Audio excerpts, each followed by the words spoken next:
Star batter Shreyas Iyer తన re-entry అద్భుతంగా ఇచ్చాడు. గాయం కారణంగా గత 2 నెలలుగా ఆటకు దూరంగా ఉన్న అయ్యర్ విజయ్ హజారే ట్రోఫీలో తన బ్యాట్ పవర్ను చూపిస్తూ పరుగుల వరద పారించాడు.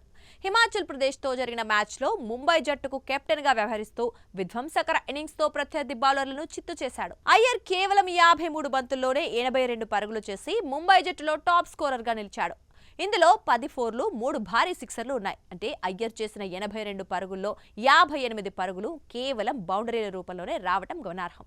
పరుగెత్తాల్సిన అవసరం లేకుండానే ప్రత్యర్థి బౌలర్లను ఫోర్లు సిక్సర్లతో బెంబేలెత్తించాడు. శ్రేయాస్ స్ట్రైక్ రేట్ 154.72గా ఉండటం చూస్తుంటే అతను ఎంతటి భీభత్సమైన ఫామ్లో ఉన్నాడో అర్థం చేసుకోవచ్చు. ఇక టాస్ గెలిచి బ్యాటింగ్ చేపట్టిన ముంబై ఆరంభంలోనే ఎదురు దెబ్బతింది. స్టార్ ఓపెనర్ యశస్వి జైస్వాల్ 15, సర్ఫరాజ్ ఖాన్ 21 పరుగులు చేసి త్వరగానే అవుట్ అయ్యారు.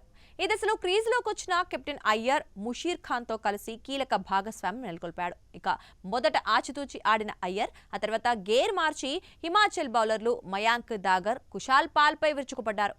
కేవలం 38 బంతుల్లోనే అర్ధ సెంచరీ పూర్తి చేసుకున్నాడు. సెంచరీ చేసేలా కనిపించిన కుశాల్ పాల్ బౌలింగ్లో అమన్ ప్రీత్ కు క్యాచ్ ఇచ్చి దురదృష్టవశాత్తు అవుట్ అయ్యాడు. న్యూజిలాండ్తో జరగబోయే వన్డే సిరీస్కు శ్రేయాస్ అయ్యర్ ఎంపికైనప్పటికీ అతను మ్యాచ్ ఫిట్నెస్ను నిరూపించుకోవాలని బీసీసీఐ షరతు పెట్టింది.